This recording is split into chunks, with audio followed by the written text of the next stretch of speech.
శుభోదయం. ఈనాటి విశేషం తిల చతుర్థి. విశేషించి ఈ రోజున గణపతిని అర్చించాలి. ఆ గణపతికి ప్రీతికరంగా బెల్లం, నువ్వులు వీటిని కలిపి దంచి కట్టిన ఉండలను నైవేద్యంగా సమర్పించాలి. సాధారణంగానే శివులకు ప్రీతికరమైనవి నువ్వులు. ప్రతి నెలలో కూడా మనం సంకటహార చతుర్థి వ్రతంలో కానీ లేక ఇలా శుక్లపక్షంలో వచ్చే చవితి నాడు కుంద చతుర్థి, తిల చతుర్థి, రాబోయే మాసంలో వచ్చే వ్రతం వరద చతుర్థి, ఇలా ఎన్నో పేర్లతో లేదా పుత్ర గణపతి వ్రతం ఎన్నో చేసినా కూడా ఆయా గణపతి వ్రతాలలో కూడా ఇలాగే నువ్వులు బెల్లంతో చేసిన పదార్థాలనే నైవేద్యంగా సమర్పిస్తూ ఉంటాం. ఈ 24 విధాలుగా ఉండేటటువంటి గణేష వ్రతాలలో విశేషంగా ఈ మాఘమాసంలో శుక్లపక్షంలో వచ్చేటటువంటి చవితి తిథికి తిల చతుర్థి అని పేరు. ఈ పౌష్యమాసం అలాగే మాఘమాసం ఈ మాసాలన్నింటిలో కూడా విశేషంగా నువ్వులను మనం ఆహారంగా స్వీకరించాలి. ఇందువల్ల కాలధర్మానికి అనుగుణంగా మన దేహంలో తగ్గిపోయేటటువంటి ఉష్ణశక్తిని మనం నువ్వులను వినియోగించడం ద్వారా పెంచుకున్న వాళ్ళం అవుతాం. మనలో కాలధర్మాన్ని అనుసరించి ఇప్పుడు మెల్లిమెల్లిగా శక్తి తగ్గుతూ ఉంటుంది. ఇంకా పెరగాలి, ఇంకా కాలం రాబోతుంది.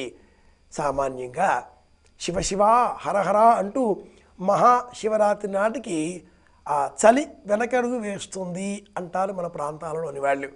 అంతవరకు మనం మన దేహాన్ని రక్షించుకోవాలి అంటే అందుకు అనుగుణంగా నువ్వుల నూనె, నువ్వులతో చేసిన పదార్థాలను ఆహారంగా స్వీకరించాలి.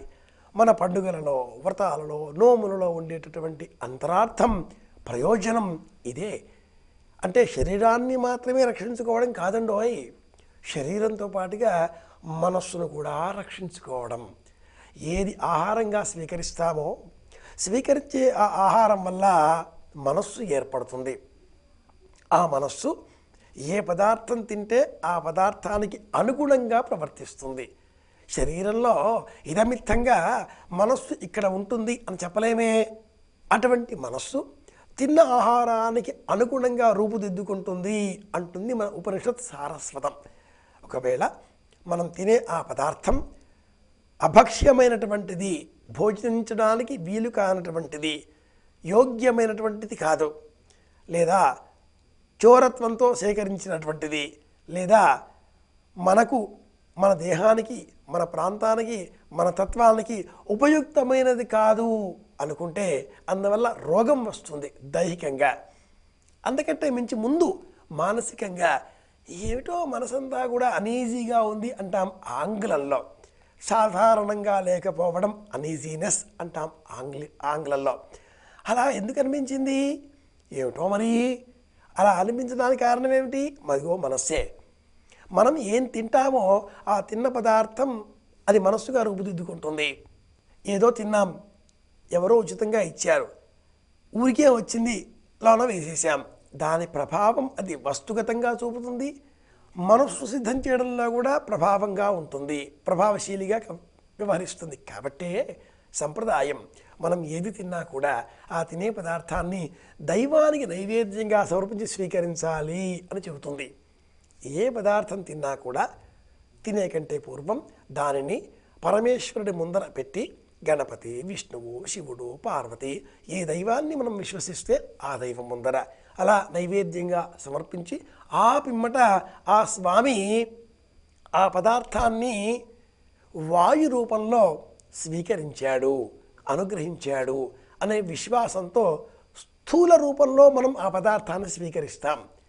సూక్ష్మ రూపంలో పరమేశ్వర శక్తికి ఈ పదార్థం సమర్పింపబడింది అనేటటువంటి భావన మనకు అంతు తెలియని బలాన్ని ఇస్తుంది.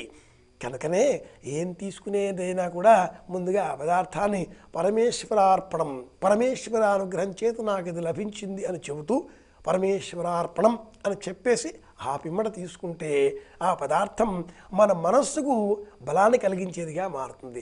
లేని పక్షంలో శరీరానికి మాత్రమే బలాన్ని ఇస్తుంది.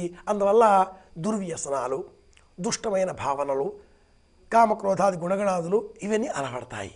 కాబట్టి ఈ రోజున మనం ఆ గణపతిని చవితి తిథి కాబట్టి గణపతిని పూజిద్దాం. మంగళవారం కాబట్టి కుజవారం, కుజ స్వరూపంలో కూడా మనం గణపతిని పూజించాలి. అలా చూసినా కూడా ఈరోజు మనకు గణపతి ఆరాధన యోగప్రదం, లాభదాయకం. ప్రత్యేకించి ఈ రోజున గణపతికి నువ్వులు, బెల్లం వీటిని కలిపి కట్టిన ఉండలను నైవేద్యంగా సమర్పిద్దాం. గం గణపతయే నమః అనే మహామంత్రాన్ని జపం చేస్తూ ఈ రోజున ప్రత్యేకంగా నువ్వులు, బెల్లం కలిపి కట్టిన చిన్న చిన్న ఉండలను అందరికీ పంచిపెట్టడం ద్వారా అందరితో పాటు మనం కూడా ఆరోగ్యాన్ని, ఆనందాన్ని పెంచుకున్న వాళ్ళం అవుదాం. అందరి క్షేమాన్ని కోరుకుంటూ గణపతి అనుగ్రహంతో అందరం క్షేమంగా ఉండాలి అని ప్రార్థిస్తూ శుభమస్తు.